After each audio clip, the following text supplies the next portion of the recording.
اعوذ باللہ من الشیطان الرجیم بسم اللہ الرحمن الرحیم۔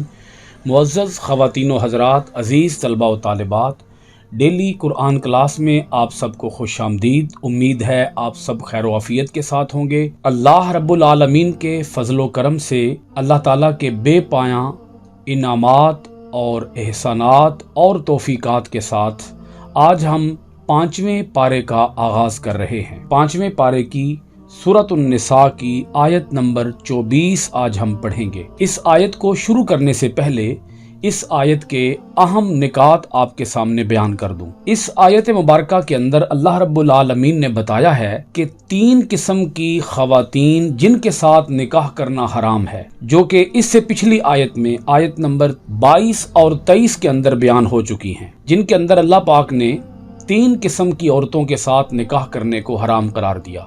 اور وہ 3 جو قسمیں ہیں، ان کی جو بنیادی وجوہات ہیں، ایک ہے حرمت نسب، ایک ہے حرمت رضاعت اور ایک ہے حرمت مساہرت۔ یہ آپ سن آئے ہیں۔ اس آیت مبارکہ کے اندر اللہ پاک نے ایک چوتھی قسم کا ذکر کیا ہے کہ جن خواتین کے ساتھ نکاح کرنا حرام ہے، ان خواتین میں ایک چوتھی قسم بھی شامل ہے۔ آج اس چوتھی قسم کا بھی ذکر ہوگا، اور اسی کے ساتھ یہ ذکر بھی ہوگا کہ کن عورتوں کے ساتھ نکاح کرنا حلال ہے، اور اسلام کے اندر جو لونڈیوں کے ساتھ، کنیزوں کے ساتھ ہم بستری کی اجازت دی گئی، اس اجازت کا بھی تفصیل سے ذکر ہوگا کہ اسلام کے اندر اگر اس کی اجازت دی گئی تو کن بنیادوں پر دی گئی، آیا کیا اس کے بھی کوئی احکامات ہیں، اس کے بھی کوئی مسائل ہیں۔ اور اسی آیت کے اندر ایک اور پہلو بھی بیان ہو رہا ہے جو لوگوں نے اپنے پاس سے گھڑ لیا ہے، وہ ہے متع، جس کو عارضی نکاح کا ہمارے ہاں نام دیا جاتا ہے۔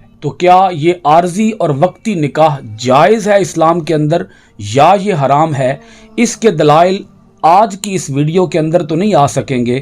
میں کوشش کروں گا کہ اس کے اوپر ایک دوسری ویڈیو تفصیل کے ساتھ بنا دوں، کیونکہ جب ویڈیو بہت زیادہ لینتھی ہو جائے گی تو لوگوں کے لیے بوریت اور اکتاہٹ کا باعث بنے گی۔ لہٰذا آج کی اس ویڈیو کے اندر گفتگو ہوگی جن خواتین کے ساتھ نکاح کرنا حرام ہے، ان خواتین کی چوتھی قسم بیان ہوگی۔ لفظی ترجمہ سنیے گا، والمحصنات، اور حرام ہیں خامندوں والی عورتیں، من النساء، عورتوں میں سے۔ اب اس آیت مبارکہ کے اندر جو سب سے پہلا جملہ آیا، اس کے اندر اللہ پاک نے چوتھی قسم کی عورت، چوتھی قسم کی خاتون بیان فرمائی جس کے ساتھ نکاح کرنا حرام ہے۔ فرمایا والمحصنات من النساء، عورتوں میں سے وہ عورتیں جو کہ خامندوں والی عورتیں ہیں، ان کے ساتھ نکاح کرنا حرام ہے۔ اسی لفظ سے والمحصنات، اسی لفظ سے 5ویں پارے کا آغاز ہو رہا ہے۔ اللہ پاک نے یہاں ایک بہت بڑی حقیقت کو آشکار فرمایا ہے۔ وہ حقیقت یہ ہے کہ جو عورت آلریڈی کسی مرد کے نکاح میں ہے، اس سے کوئی دوسرا مرد، اس پہلے مرد کے ہوتے ہوئے، اس پہلے مرد کے نکاح کے ہوتے ہوئے کوئی دوسرا مرد اس عورت کے ساتھ نکاح نہیں کر سکتا۔ وہ حرام ہے۔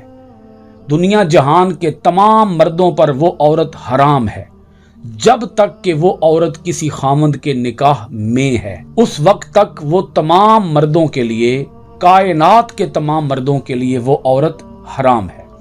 ہاں، اس کا پہلا خامند فوت ہو جائے اور وہ عورت عدت گزار لے، وہ پہلا خامند اسے طلاق دے دے اور وہ طلاق کی عدت گزار لے، تو اس صورت میں وہ عورت کسی بھی اور دوسرے خامند کے ساتھ نکاح کر سکتی ہے۔ اب یہاں جس حقیقت کو میں واضح کرنا چاہتا ہوں وہ یہ ہے کہ ذہن کے اندر یہاں ایک بہت بڑا سوال جنم لے سکتا ہے۔ وہ سوال یہ ہے کہ اسلام نے اگر ایک مرد کو 4 عورتوں کے ساتھ بیک وقت نکاح کی اجازت دے دی ہے، تو اسلام نے ایک عورت کو 4 مردوں کے ساتھ نکاح کرنے کی اجازت کیوں نہیں دی؟ آخر اس میں کیا حکمت تھی؟ اس میں کیا لاجک تھی؟ اس کے کیا اسباب تھے کہ عورت کو اللہ پاک نے 4 مردوں کے ساتھ نکاح کی اجازت نہیں دی؟ عورت کو صرف ایک مرد کے ساتھ نکاح کی اجازت دی گئی۔ آخر ایسا کیوں ہوا؟ اس کا سب سے پہلا جواب تو یہ ہے کہ ہمارے ذہنوں کے اندر یہ سوال پیدا ہی نہیں ہونا چاہیے، کیونکہ جب اللہ رب العالمین نے فرما دیا، اللہ پاک کے ہر حکم کی حکمت ہمیں کما حق کو سمجھ آئے